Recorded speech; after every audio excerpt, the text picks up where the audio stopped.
hablemos de un tema profundo y transformador, cómo la vida puede llevarnos de los momentos más oscuros a un nuevo comienzo lleno de esperanza. Hoy tenemos con nosotros a Jessica, una persona cuya historia me llegó a través de Julia, una amiga que ya participó en este espacio. La historia de Jessica me dejó una intensa impresión y creo que muchos se identificarán con la forma en que Dios puede rescatarnos de los abismos más dolorosos. Bienvenida, Jessica. Es un placer tenerte aquí. Me emociona compartir cómo Dios transformó mi camino. Más que eso, espero que mi experiencia toque especialmente a aquellos que están mirando y necesitan escuchar un mensaje de superación. Empecemos por el principio. Nací y crecí en Cleveland, Ohio. Desde muy pequeña, todavía una bebé, mis padres se separaron. Mi madre tomó mi custodia y me crió sola. La situación financiera era difícil y necesitaba trabajar a tiempo completo. Por eso, desde pequeña pasé mucho tiempo alejada de ella, algo que deseaba que fuera diferente. La mayor parte del tiempo me quedaba en casa de mi abuela o con otros familiares. Era como si siempre viviera con una maleta hecha, sin un lugar al que realmente pudiera llamar mío. Mi padre me recogía cada 2 semanas, pero las visitas eran muy diferentes a las que experimentaba con mi madre. En su casa todo estaba organizado y limpio. En casa de mi padre la realidad era otra. Se volvió a casar y tuvo 3 hijos con su nueva esposa. Desde pequeña noté la diferencia, ¿por qué ellos tenían a sus padres cerca y yo no? ¿Por qué siempre fui yo quien necesitaba adaptarse, mientras otros parecían tener una vida más estable? Estas preguntas me causaron una enorme ansiedad. No quiero juzgar a nadie, pero necesito ser honesto, la casa de mi padre estaba sucia, desordenada, y yo mismo terminé sintiéndome sucio estando allí. Mi madre siempre fue muy cuidadosa con la higiene, por lo que ese ambiente fue un shock para mí. Además, mi papá apenas apareció. Él me recogería, pero pasaríamos todo el fin de semana sin que yo pasara tiempo con él. Era como si estuviera allí simplemente para cumplir con una obligación. La situación era aún más complicada. En casa se bebía mucho y luego descubrí que también se consumía drogas. Amigos de mi madrastra y su familia frecuentaban el lugar, y muchos de ellos también bebían. Uno de estos hombres, que se suponía era una figura digna de confianza, intentó acercarse a mí de manera inapropiada cuando yo tenía solo 13 años. Fue un abuso que se sumó a todo lo que ya estaba viviendo. Mi padre, cuando estaba sobrio, era una persona feliz y vivaz, alguien que me animaba. Pero cuando bebía, se transformaba por completo. Desafortunadamente, ese era el lado que yo conocía, porque él bebía todo el tiempo. Como solo lo veía cada 15 días, los fines de semana eran sinónimo de fiesta y caos. Vivía con miedo, sin saber qué podría pasar después.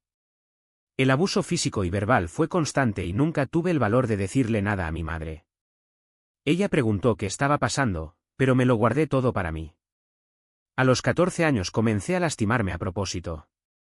Me corté los brazos, me quemé, fumé cigarrillos, bebí y consumí marihuana. Después comencé a experimentar con otras drogas, como cocaína y LSD, en cualquier fiesta a la que asistía. También comencé a huir de casa. Mi música cambió, reflejando la ira que sentía por dentro. Dejé de escuchar artistas más livianos y comencé a escuchar bandas como Pantera y Metallica, como si la música fuera un escape para todo ese dolor que no sabía cómo expresar. Mi madre se dio cuenta de que algo andaba mal, pero construí un muro a mi alrededor. No dejó que nadie se acercara. Por dentro estaba destrozada, pero por fuera seguí intentando adormecer el dolor con todo lo que se me cruzaba en el camino. A los 14 años quedé embarazada y aborté. No sabía cómo afrontarlo, así que enterré el dolor junto con todo lo demás. En ese momento yo era un adolescente extremadamente disgustado. Falté a clases, me metí en problemas y terminé abandonando la escuela en mi 2º año de secundaria. Recuerdo que hice un curso de cuidado de personas mayores y obtuve un certificado.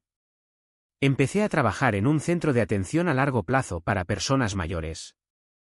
Fue allí que algo despertó en mí. Descubrí que sentía un cariño especial por esas personas y comencé a pensar en ser enfermera. Fue un sueño pequeño, pero me dio algo de esperanza. Desafortunadamente, no tenía orientación ni motivación para seguir adelante porque mi vida todavía giraba en torno a fiestas y drogas. De hecho, solo quería escapar de mi realidad, pero no me di cuenta en ese momento. Después del aborto y el abandono escolar, trabajar en la institución me dio un poco de estructura. Pero la vida siguió poniéndome a prueba. A los 17 años, mi padre biológico fue arrestado por algunos años. Falleció mi abuelo, que era una persona muy importante para mí. Yo estaba muy cerca de él y su pérdida me conmovió profundamente. Además, mi madrastra decidió divorciarse de mi padre y se llevó a mis 3 medios hermanos a Nevada sin decírselo. Solo se enteró cuando ya era demasiado tarde. Para empeorar las cosas, mi medio hermano mayor, el hijo de mi madrastra, fue condenado a cadena perpetua por asesinato. Todo esto sucedió en poco tiempo, cuando apenas tenía 17 años. Fue un trauma tras otro y no sabía cómo lidiar con nada de eso. La única manera que encontró de afrontar el dolor fue ahogarlo en alcohol y drogas. Aún así, podría conservar un trabajo. Aproximadamente un año después, mi padre salió de prisión. Mi tío, su hermano, vino desde California para ayudarnos a conseguirlo. Recuerdo que en ese momento quería ser como ellos. Pensé que eran adultos geniales y modernos. Después de una semana, los dejé a ambos en casa de mi abuela y me fui a trabajar. En aquellos días, antes de los teléfonos móviles, usábamos buscapersonas. Cuando iba camino al trabajo, recibí un mensaje para que volviera a llamar. Era mi padre, que estaba en casa de mi abuela. Dijo que tenía que ir allí inmediatamente, que tenía algo que podía probar. No sabía que esa llamada telefónica cambiaría por completo el curso de mi vida. Experiencia. Pensé que estaba construyendo algo, pero era solo una fachada. La casa era hermosa por fuera, llena de cosas que siempre quise, muebles caros, ropa de diseñador, joyas, pero por dentro me sentía vacía. No tenía amigos de verdad, solo personas que usaba o que me usaban a mí. El novio que me introdujo en este mundo era mi cómplice, pero no mi compañero en la vida. Nos entendíamos porque vivíamos la misma mentira, pero no había confianza, solo una dependencia mutua del dinero fácil y la adrenalina. Me despertaba todos los días con la misma rutina, revisar las cuentas, planificar la próxima estafa, contar el dinero. A veces pasaba horas mirando extractos bancarios, viendo crecer los números, pero sin sentir nada. Era como si estuviera observando la vida de otra persona. Y lo peor es que, aunque sabía que no me hacía feliz, no pude parar. Era como si tuviera un interruptor dentro de mí que solo se encendía cuando estaba a punto de hacer algo ilegal. Esas mariposas en mi estómago, esa sensación de que estaba engañando a todos, eso fue lo que me mantuvo con vida. Pero la soledad empezó a pasar factura. No podía contarle a nadie lo que estaba haciendo, ni siquiera a mi familia. Mi madre, que ya había sufrido mucho cuando yo desaparecí, ahora solo recibía llamadas esporádicas, siempre con vagas excusas. Estoy bien, mamá, solo estoy ocupada. No te preocupes, estoy trabajando duro. Mentiras que repetí hasta casi creerlas. Y lo irónico es que cuanto más dinero tenía, más solo me sentía. Porque el dinero no compra compañía real, solo máscaras. Un día, después de una estafa particularmente arriesgada, el novio y yo discutimos. No era la primera vez, pero esta vez fue diferente. Me acusó de ser descuidado, de llamar demasiado la atención. Respondí diciendo que tenía miedo, que había perdido el valor. En el fondo sabía que tenía razón. Pero admitir eso significaba admitir que estaba perdiendo el control y no podía hacerlo. Entonces, en lugar de retroceder, doblé. Empecé a actuar solo, asumiendo riesgos aún mayores. Si ya no lo quisiera, lo haría sin él. Así conocí a otras personas del mismo mundo. Personas que vivían en las sombras, como yo, pero que no tenían miedo de llegar hasta el final. Con ellos me sentí poderosa otra vez. Era como si hubiera encontrado una tribu, un lugar donde finalmente encajaba. Pero en realidad, era solo otra ilusión. Porque, en el fondo, sabía que no podía durar. La policía siempre iba un paso por detrás y cuanto más me involucraba, más difícil se hacía escapar.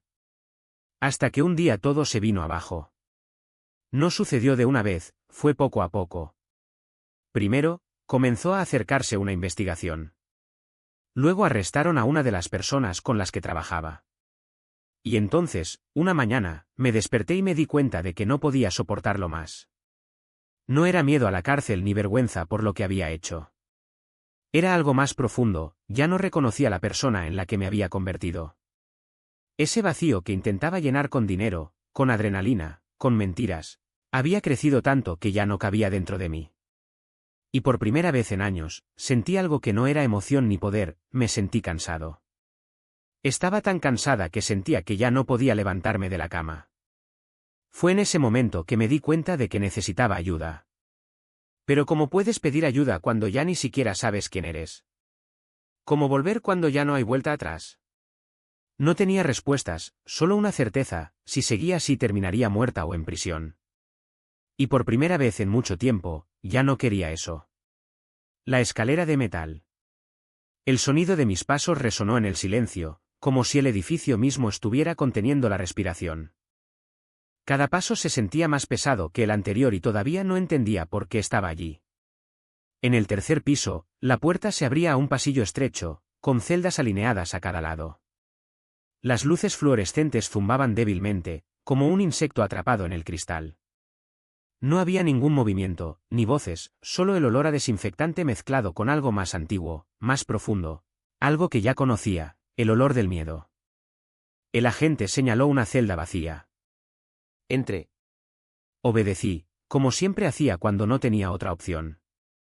La puerta se cerró detrás de mí con un ruido metálico, y solo entonces me di cuenta de que la libertad no era lo que me esperaba.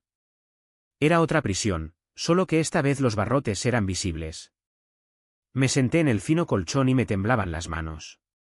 No fue el frío, no fue el hambre, fue la abstinencia. 10 años fumando metanfetamina todos los días y ahora su cuerpo estaba pagando la cuenta.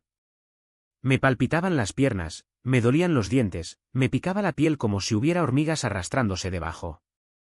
Pero lo peor no fue lo físico. Era la mente, que seguía dando vueltas, como un disco rayado. ¿Qué hice? ¿Cómo llegué aquí? Afuera, en la otra ala, había visto a los otros reclusos, algunos riendo, otros llorando, otros simplemente mirando al vacío. Pero ahí, en ese sector, no había nadie. Solo yo, las paredes grises y el silencio. Cerré los ojos y traté de recordar la última vez que me sentí segura. No pude. Lo único que apareció fue la imagen de mi abuela, arrodillada junto a la cama, con las manos entrelazadas y los labios moviéndose en oración. Dios, si eres real. No sabía orar. No sabía cómo pedir ayuda. Pero en ese momento, en la oscuridad de la celda, algo dentro de mí se rompió. No fue un llanto, no fue un grito, fue un sollozo seco, como si todo el cuerpo intentara expulsar años de mentiras, de robos, de identidades falsas. Y por primera vez en mucho tiempo, no recurrí a las drogas. No busqué una salida fácil. Me quedé allí sentado, dejando que el vacío me tragara. Entonces escuché pasos. Alguien se acercaba. La puerta de la siguiente celda se abrió con un chirrido y una voz baja dijo: «¿Eres nuevo aquí?». No fue una pregunta. Fue una observación. Giré la cara y vi a una mujer de ojos claros, pelo corto y gris, las manos marcadas por viejas cicatrices. Ella me miró con una calma que me asustó. Sí, respondí con la voz ronca. Ella asintió, como si ya lo supiera todo. Te pusieron en el lugar equivocado. No deberías estar aquí. Hizo una pausa. Pero como es así, será mejor que aprendas las reglas rápidamente. Luego, sin esperar respuesta, se dio vuelta y regresó a su celda. No sabía lo que eso significaba. No sabía que ese error burocrático me salvaría. Pero en ese momento, algo dentro de mí comprendió: ya no estaba sola. Y por primera vez en años, eso me asustó menos que la idea de seguir como estaba. Allí arriba, en el segundo piso del pabellón, miré a mi alrededor y pensé: entonces no me voy. Me voy a otra celda. Y recuerdo que, apenas entré, todos los internos se pararon frente a las rejas, como si me estuvieran examinando. Luego descubrí que llamaban a los recién llegados peces nuevos. ¿Quién es? ¿Qué hizo ella? Pero en ese momento supe que me estaban observando. No pertenezco aquí, me repetí. No pertenezco aquí. Pero la verdad era clara: yo estaba allí. Y, sin opción, caminé hasta la celda. La mujer que me saludó no era la que esperaba. Tenía una mirada firme, casi intimidante, pero sus primeras palabras me sorprendieron. Te quedarás en la litera de arriba. Aquí leemos la palabra de Dios. Me encogí de hombros mentalmente. Lo que sea. Estaba exhausto, con profundas ojeras bajo los ojos, demasiado delgado para mi altura de 1,65 metros, un desastre humano. Subí a la litera de arriba y dormí. Me dejó descansar 3 días, luego supe que era una costumbre allí. Al tercer día me despertó, dijo que leíamos la palabra de Dios. No quería ningún problema, así que acepté. Me entregó una Biblia maltrecha y un pequeño lápiz de golf y dijo, leámoslo en voz alta. No entendí la mitad de lo que leí, pero seguí el protocolo. En esa ala no salías de tu celda durante 24 o 48 horas, así que era mejor adaptarte. Comenzamos con el libro de los Hechos. No tenía idea de lo que estaba pasando, pero, extrañamente, algo en mí se calmó. Era como si, por primera vez en años, estuviera ingiriendo algo nutritivo, como un jugo verde que limpiaría el veneno del interior. Una semana después, fue puesta en libertad. Oh, no, pensé, estoy feliz por ti, pero ¿y yo? Ella había sido mi escudo, mi seguridad. Antes de irse me dijo, Aya, cuida la celda 38. Miré a mi alrededor, asustada. Ella se va. Una nube oscura descendió sobre mí. No sabía cómo lidiar con eso. Entonces hice lo que siempre hice, dormí. Pasaron los días. Seguí leyendo la Biblia, escribiendo versos con ese ridículo lápiz, aunque no entendía. Hasta que un domingo, porque algo me decía que era domingo, todo cambió. Estaba acostada en la cama, mirando al techo, cuando escuché una voz por el altavoz, señoras, hoy vamos a adorar al Señor. Levanté la cabeza. Abajo, en el patio del pabellón, una mujer sostenía un micrófono. Empezó a cantar y sucedió algo extraño. No sabía que era el espíritu en movimiento, pero lo sentí. Era como si se hubiera roto una presa dentro de mí. Imágenes de mi vida aparecieron como una película, mi infancia, mi abuela, los errores, las caídas. Y de repente lo sentí. Después de 10 años de entumecimiento, de esconderme detrás de las drogas, de convertirme en una persona que ya no reconocía, las emociones estaban volviendo a la superficie. Y duelen. Lloré. Un grito profundo, de esos que sacuden todo el cuerpo. Cuando terminó la canción, dijo, si alguno de ustedes está cansado de vivir como siempre lo ha hecho, hay esperanza. Su nombre es Jesucristo. Al escuchar Jesucristo, algo hizo clic. Mi abuela. La fe que ella me había enseñado cuando era niña. No basta con creer en Dios, continuó la mujer. Necesitas recibir su espíritu. Necesitas reconocer que eres un pecador y pedir perdón. Él quiere entrar en tu corazón y cambiar tu vida para siempre. Sus palabras me golpearon como un rayo. Esperanza. Quería esperanza. Ya no quería eso. Entonces, cuando ella dijo, repite esta oración conmigo, lo hice. Y, por primera vez en mucho tiempo, dije cada palabra en serio. Cuando terminó, anunció, si has hecho esta oración, levanta la mano. Salté de la cama como un niño, gritando, ¿yo? ¿Yo? ¿Yo? Ella sonrió ante el micrófono. Te veo allí arriba. Alabado sea Dios. Miré a mi alrededor, desesperada porque alguien más hablara. No, no, soy yo. ¿Yo? Ella oró por mí, recogió sus cosas y se fue. Me quedé allí durante minutos, atónita. ¿Qué acaba de pasar? Algo enorme se había movido dentro de mí, pero, ¿y ahora qué? Volví a mi mesita y comencé a escribir versos nuevamente. Solo que esta vez fue diferente. Las palabras saltaron de la página. Ni siquiera sabía que eso estaba en la Biblia, pensé asombrado. Fue como si, de repente, pudiera ver. Y, por primera vez en años, quería verlo. Caso separado. Las palabras resonaron en la habitación como un trueno inesperado. Mi corazón dio un vuelco y, por un segundo, pensé que había oído mal. El juez ni siquiera me miró. Se limitó a hojear los papeles, hizo un gesto con la mano y dijo eso como si fuera la cosa más sencilla del mundo. Pero no fue así. Fue un milagro. No sabía qué hacer. Mis manos temblaron dentro de las esposas y la cadena que las sujetaba a mis pies tintineó suavemente. La abogada que estaba a mi lado dejó escapar un suspiro de alivio, como si hubiera estado conteniendo la respiración durante meses. ¿Escuchaste eso?, ella murmuró con incredulidad. Solo pude negar con la cabeza. No hubo palabras. Solo gratitud, una gratitud tan profunda que parecía arder dentro de mí. Cuando salí de la habitación, todavía en shock, me di cuenta de que algo más había cambiado. No fue solo el caso. Fui yo.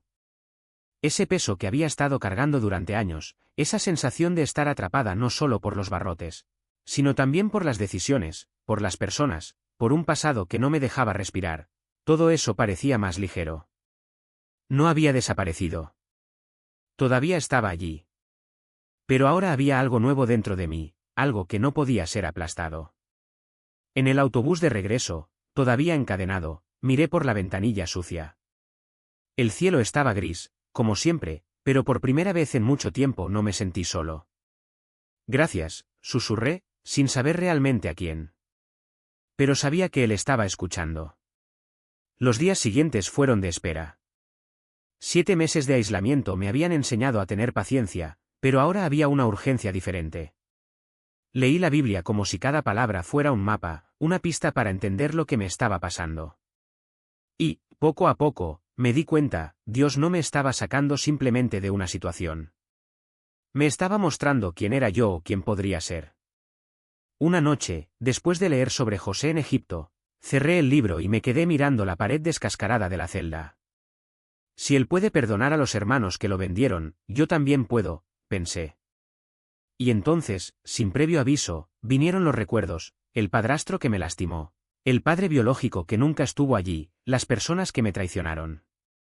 Pero esta vez no me dolió como antes. Era como si le estuvieran limpiando las heridas, una a una. Empecé a escribir cartas. No enviar, no había manera. Pero poner por escrito todo lo que nunca había dicho. Te perdono, escribió, aunque las palabras parecían demasiado pequeñas para lo que sentía. Y, con cada línea, algo dentro de mí se aflojaba. No se trataba de ellos. Se trataba de mí. Sobre la libertad de no cargar más con ese odio.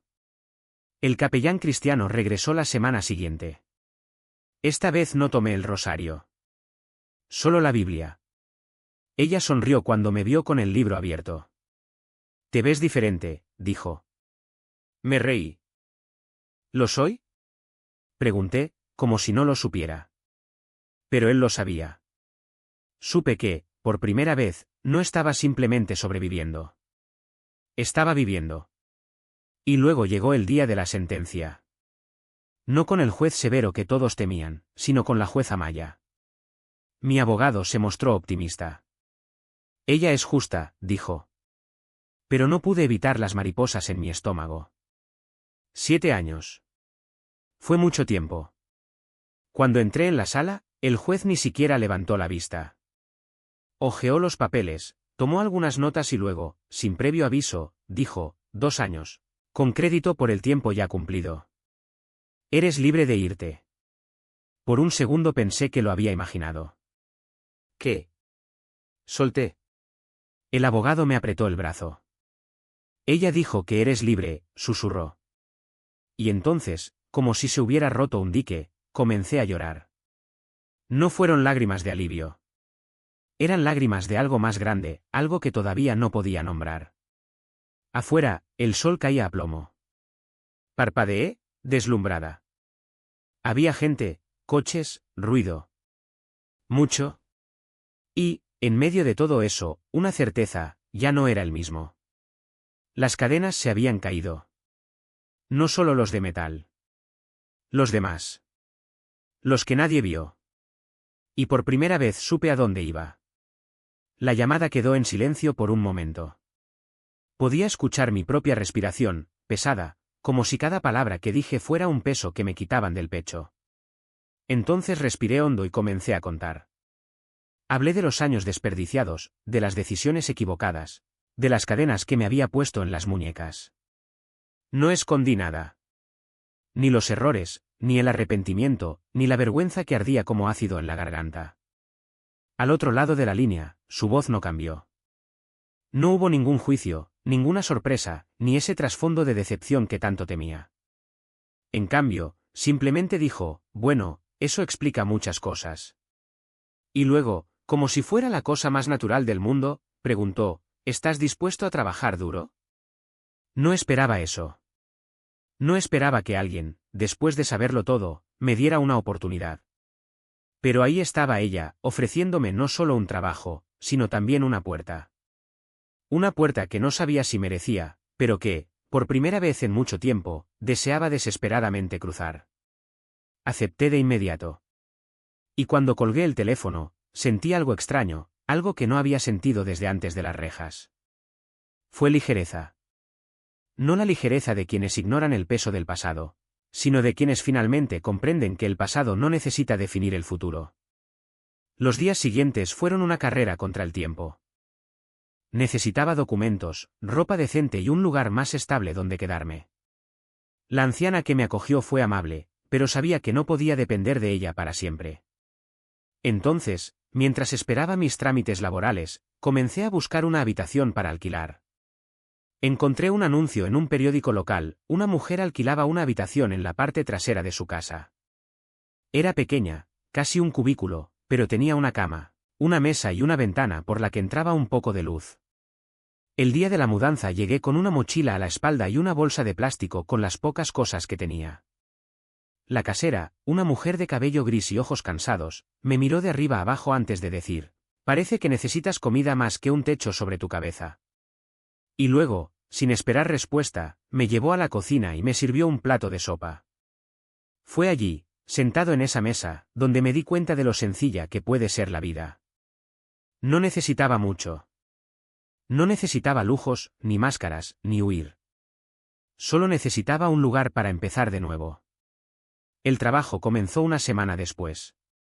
La señora a la que cuidaría era una mujer de 92 años, con una mente aguda como una navaja y un sentido del humor que no perdonaba a nadie. El primer día, ella me miró de arriba abajo y me dijo, eres joven. No sabes nada. Pero te voy a enseñar. Y enseñó. Enseñó sobre la paciencia, sobre escuchar lo que la gente no dice, sobre cómo tomar una mano temblorosa sin que parezca lástima. Con el tiempo, comencé a darme cuenta de que no era solo ella quien me necesitaba. Yo también la necesitaba. Necesitaba la rutina, la responsabilidad, la sensación de que, por primera vez en años, alguien dependía de mí y no fallaría. Pero no todo fue fácil. La sombra de mi pasado todavía me perseguía. A veces me despertaba en mitad de la noche sudando, convencido de que alguien iba a tocar a la puerta para llevarme de regreso. Otras veces, me miraba al espejo y no reconocía a la mujer que me miraba. ¿Quién era esa persona con profundas ojeras bajo los ojos y manos que temblaban sin motivo? Era como si mi cuerpo todavía estuviera atrapado en esa celda, aunque mi mente ya se había ido. Fue entonces cuando entendí que salir de prisión no era lo mismo que estar libre. La libertad no era solo un lugar. Era un estado de ánimo. Y todavía tenía mucho que aprender. ¿Quieres lidiar con mi madre? Te daremos una oportunidad. Y pensé, ¿qué? Por un segundo sentí ganas de saltar de alegría. Era una oportunidad caída del cielo. Pero al mismo tiempo, una voz dentro de mí susurró, ¿qué tan difícil puede ser esta mujer? Al día siguiente fui a conocerla. Era como si Dios hubiera abierto una puerta que nadie podía cerrar. Cuando llegué, ella ni siquiera quería saber mucho de mí. Era divertida, relajada y pronto empezó a hablar de política. Recuerdo que me preguntaste, ¿te gusta Trump? Eso fue antes de que huyera. No tenía idea de cómo responder. Miré a la gente a mi alrededor, como si buscara una pista, y terminé diciendo, sí. Ella me miró y declaró, estás contratado. Fue la entrevista más extraña de mi vida. ¿Quién hubiera pensado que durante los próximos 7 años y medio yo sería su cuidador? Pero Dios es bueno. Él no solo me estaba manteniendo, había un propósito mucho mayor en esta historia. Tuvo 4 hijos y un marido. Durante un periodo de 3 años, 3 de sus hijos y su marido murieron de cáncer. La única hija que quedó fue aquella a la que le había hecho la entrevista, y que vivía en el norte. En aquel momento, el tercer hijo todavía luchaba contra la enfermedad. Cuando llegué, fue un shock. ¿Cómo puede alguien cargar con tanto dolor y seguir en pie? Ella era dura. Antes que yo, ya había pasado por 20 cuidadores. Nadie podría manejarlo. Comida caliente en un plato caliente. Si cometes un error, empieza de nuevo. Era así, lleno de peculiaridades, de reglas que solo ella entendía. Pero no me importaba. Dios sabía que éramos la combinación correcta. Necesitaba salir de donde estaba, y ella me ofreció algo más que un trabajo, una estructura, una rutina, una familia. Fue a través de ella que aprendí aquello por lo que tanto oré, como ser esposa, como ser madre. Ella me enseñó a administrar una casa y a comprender los desafíos de un matrimonio. Como cristiana, ella me mostró cómo educar a los niños con valores, cómo vivir la fe en la vida cotidiana. Fue una gran bendición para mí como lo fue para ella.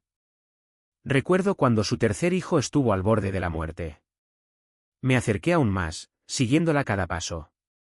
Leímos la Biblia juntos, fuimos a la iglesia, yo simplemente estaba allí. Cuando falleció, su hija dijo, necesitamos vender la casa. Es hora de que ella se mude al norte. Pensé que ese sería el final de mi trabajo. Pero ella me sorprendió, si quieres, quiero que vengas conmigo. Yo pago tu billete. Y así comenzó una nueva rutina. Durante 5 años, volaba desde Long Beach, California, a Sacramento. Conducía 1 hora hasta su casa en el campo y me quedaba una semana. Luego me iría a casa y tendría una semana libre. Era un ritmo agotador, pero necesario. ¿Y qué lugar era? En medio de la nada, rodeado de vacas, cabras, el sonido de los insectos por la noche. Era como si Dios me llevara a un desierto, no al físico, sino al del alma. Porque, incluso allí, Él siguió obrando en mí. Ya había mencionado antes que no podía conectarme con una iglesia real. Y, en ese momento, estaba involucrada con un hombre que no debería estar en mi vida. Aquí debo ser honesto, todavía era codependiente y creía que necesitaba que alguien me valorara. Todavía estaba destrozada, tratando de sanarme por mi cuenta, pensando que estaba mejorando solo porque ya no era la misma persona que era antes. Dios me liberó radicalmente de una adicción de 10 años. Nunca quise volver a eso, ni a las drogas ni a los cigarrillos. Pero luego vino el sutil autosabotaje. Oh, una margarita no hará daño. El alcohol es genial. Así actuó el enemigo, lentamente, casi imperceptiblemente. No me arrojó de nuevo al abismo de una vez. Me llevó allí poco a poco, con pequeñas concesiones. El hombre con el que estaba era cristiano, o eso parecía. Fuimos juntos a la iglesia, leímos la Biblia, evangelizamos. Animaba a otros hombres, era carismático, parecía un hombre de Dios. Ese debe ser mi marido, pensé. Pero había un detalle, al final del día, siempre sugería, ¿nos tomamos uno? Al principio sentí un malestar en mi espíritu, una voz que decía que no estaba bien. Pero lo ignoré. Somos adultos, es solo una bebida, explicó. Y así empezó. Un trago aquí, otro allá. Luego noches sola en su apartamento. Sin responsabilidad, sin límites. No pasó mucho tiempo antes de que cayéramos en pecado sexual. ¿Y lo peor? Lo repetimos durante 2 años. Cada vez que pasaba, me despertaba al día siguiente con un peso en el pecho, sintiéndome el peor cristiano del mundo. No hay condenación para los que están en Cristo, recordé. Entonces me arrepentí. Pero fue un arrepentimiento vacío, porque, a las 6 de la tarde, supe que lo volvería a hacer. Le pregunté, ¿no sientes convicción? Y él decía, no, amor. Dios sabe que me voy a casar contigo. Él conoce mi corazón. Pero yo insistí, pero no estamos casados. ¿No sientes nada? Dijo que era una condena, no una convicción. Pero sabía que era el Espíritu Santo el que estaba siendo contristado. Y, de nuevo, me encontré atrapada en algo que no quería, pero de lo que no podía salir. ¿A qué te dedicas? ¿Cómo vamos a construir una vida juntos si no tenemos estabilidad? Y siempre daba una respuesta vaga, algo así como, Dios proveerá, amor. Él siempre proporcionó. Pero en el fondo sabía que eso no era suficiente. No se trataba solo de dinero, sino de responsabilidad, de madurez, de alguien que realmente quería caminar a mi lado, no simplemente arrastrarme a donde quisiera. Con cada conversación, con cada promesa vacía, sentí que esa voz dentro de mí se hacía más fuerte, no la suya, sino la de Dios, que decía, basta. No necesitas esto. Pero tenía miedo. Miedo de estar solo, miedo de no ser amado, miedo de que si me iba, nadie más me elegiría. Era como si esa relación fuera un ancla, pesada, asfixiante, pero de alguna manera me daba la ilusión de seguridad. Y me aferré a ella, aunque sabía que me estaba ahogando. Hasta que un día, en el trabajo, mientras organizaba historias clínicas y respondía correos electrónicos, algo pasó. No fue un trueno, no fue una voz audible, sino una certeza tan profunda que me paralizó por un segundo. Dejarás a este hombre. Y yo te ayudaré. No fue una sugerencia ni una posibilidad, era un hecho. Como si Dios hubiera escrito eso en mi futuro y de repente pudiera ver la página. Y en ese momento lo supe. Lo supe con una claridad que no venía de mí, sino de él. No fue fuerza de voluntad, fue rendición. No fue coraje, fue confianza. Cuando llegué a casa lo miré, y por primera vez, no vi al hombre que me perseguía, ni al novio que decía que me amaba. Vi un espejo de mi propia esclavitud. Y me di cuenta de que si no me iba en ese momento, no me iría nunca más. Entonces respiré hondo y dije, tenemos que terminar. Intentó discutir, intentó convencerme de que era solo una fase, que las cosas mejorarían. Pero ya no escuché. Era como si una llave hubiera girado dentro de mí, abriendo algo que había estado atrapado durante años. Durante los días siguientes, fue como si me hubieran arrancado de un mal sueño y me hubieran despertado en un mundo donde todo dolía, pero donde, por primera vez, podía respirar. Ya no tenía la distracción de la relación, ya no tenía la excusa de que al menos alguien me quería. Ahora, solo estábamos yo, Dios y un vacío aterrador. Pero fue un vacío honesto. Y fue allí donde comencé a reconstruir. Oré como nunca antes, Señor, necesito amigos. Necesito una iglesia. Necesito personas que me ayuden a no dar marcha atrás. Y, como si lo estuviera esperando, ese mismo día, un compañero de trabajo me invitó a un servicio. Fui con el corazón apesadumbrado, sin saber qué esperar. Y entonces, entré a un lugar donde la gente no me conocía por mi pasado, pero me recibieron como si ya fuera parte de ellos. Esa semana me enteré de un retiro de mujeres. Me registré sin pensarlo 2 veces. Fue allí donde todo cambió. No fue un milagro instantáneo, fue un proceso. Mujeres que habían pasado por cosas peores que yo compartieron sus historias y me di cuenta de que no estaba sola. Hubo sanación, hubo esperanza, había un Dios que no me abandonaría, incluso cuando yo lo abandoné. Aprendí que el arrepentimiento no se trataba solo de sentirme culpable, sino de cambiar de dirección. Y esa libertad no era hacer lo que yo quería, sino querer lo que Dios quería para mí. También comencé a comprender que lo que ocultaba me controlaba. Durante años, esa relación fue un secreto que me asfixiaba. Pero cuando comencé a hablar de él, primero con Dios, luego con mi nueva familia de la iglesia, algo se rompió. Las cadenas ya no eran invisibles. Pude verlos, nombrarlos y finalmente dejarlos ir. Y así descubrí que mi vergüenza no era una carga para Dios, sino un testimonio de lo que Él podía transformar. Hoy, cuando pienso en aquel momento, ya no siento vergüenza. Siento gratitud.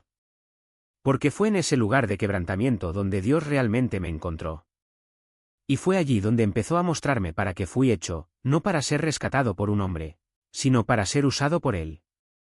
No vivir escondidos, sino ser luz donde antes solo había oscuridad. ¿Y sabes qué es más bonito? Dios no solo me sacó de esa situación, me dio una nueva misión.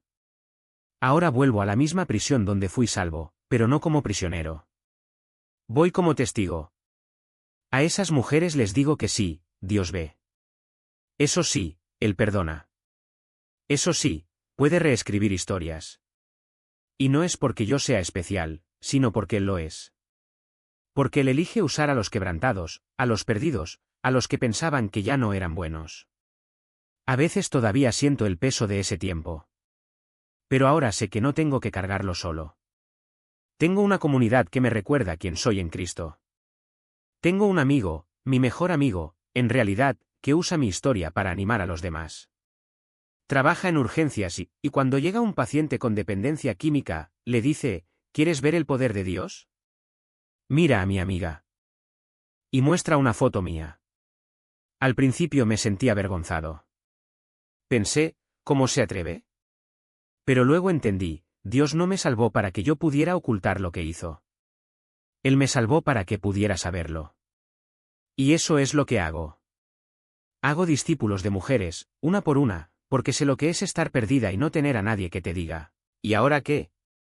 Sé lo que es sentir que Dios está lejos, cuando en realidad está más cerca que nunca. Y sé, sobre todo, que la obediencia no es una carga, es la clave de la libertad. Porque cada vez que elegí decirle sí a Dios, incluso cuando me dolía, Él me llevó a un lugar mejor. No porque lo mereciera, sino porque Él es fiel.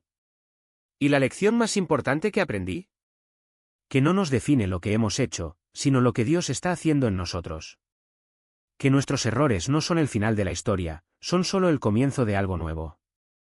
Y que por muy profundo que hayamos caído, Él siempre está dispuesto a levantarnos.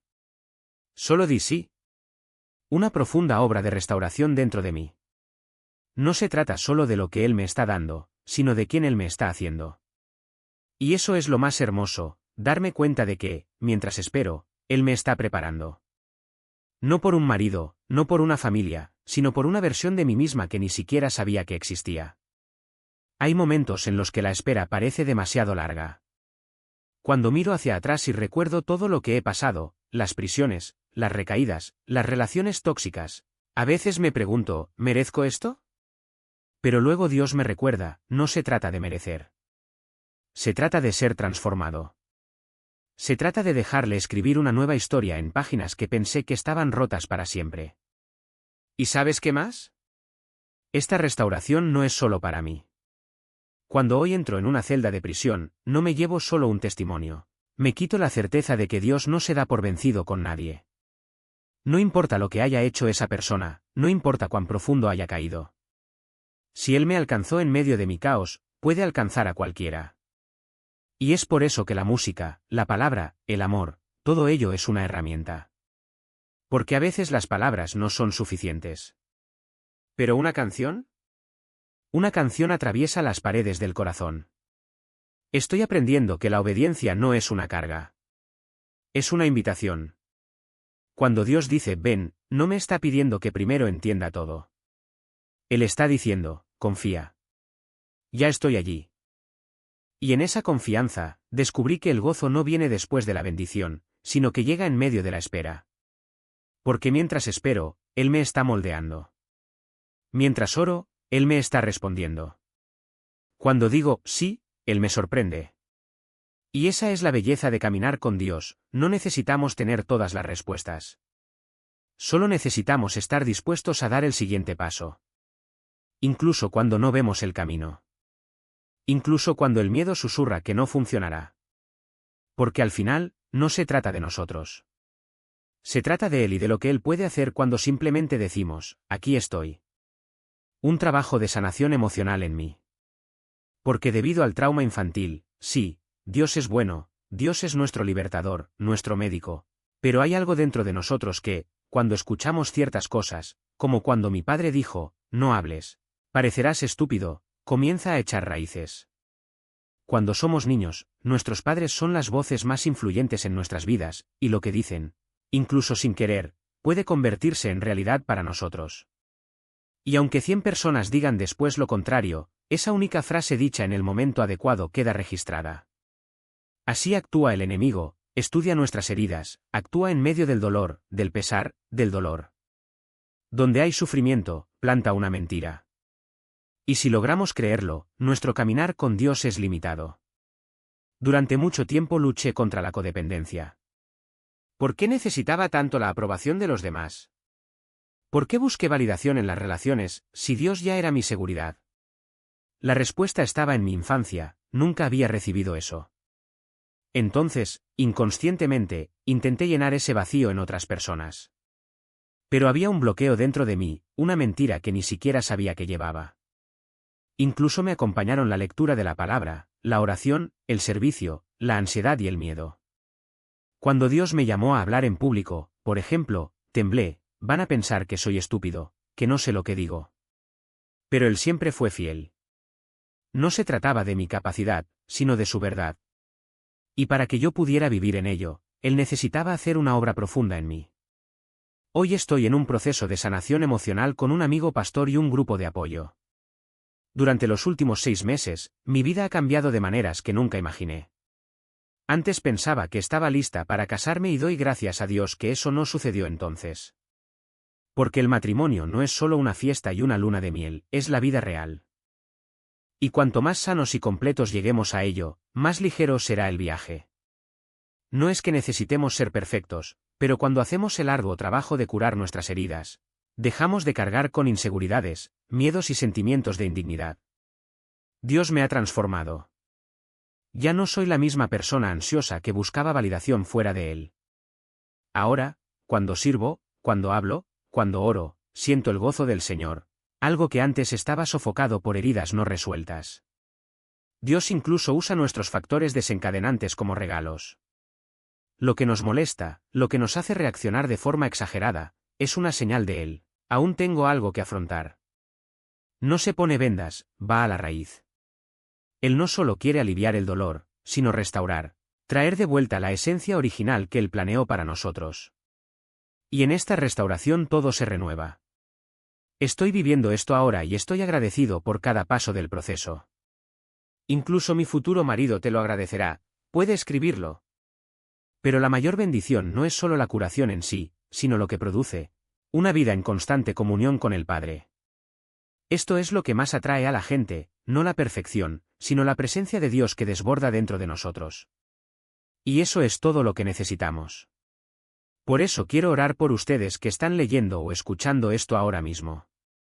Padre Celestial, te doy gracias por este momento. Gracias por Jesús, por su sacrificio que nos dio esperanza, no solo para el cielo, sino para una vida abundante aquí en la tierra.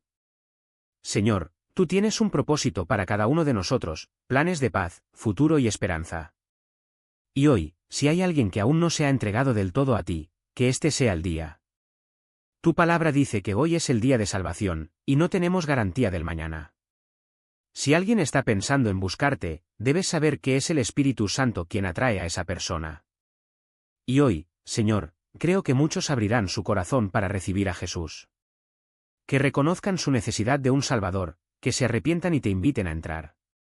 Porque cuando hacemos esto, el Espíritu Santo viene a morar en nosotros y nada es igual que antes. Gracias, Dios, por tu palabra, viva, eficaz y más cortante que cualquier espada. Penetra, expone, purifica. Que tengamos hambre de ella, porque es a través de ella que nuestra fe crece, que somos liberados, sanados y transformados. Padre, no permitas que nos volvamos complacientes. Que haya en nosotros un deseo constante de buscarte, de permanecer vigilantes, porque los días son malos. El enemigo quiere robar, matar y destruir, pero vosotros vinisteis a dar vida en abundancia. Rompe, Señor, toda barrera espiritual, todo bloqueo, toda resistencia. Donde hay heridas, vierte curación. Donde haya duda, llénala de fe. Donde hay oscuridad, haz brillar tu luz. Que los ojos de todos estén fijos en ti, porque tú eres nuestra esperanza.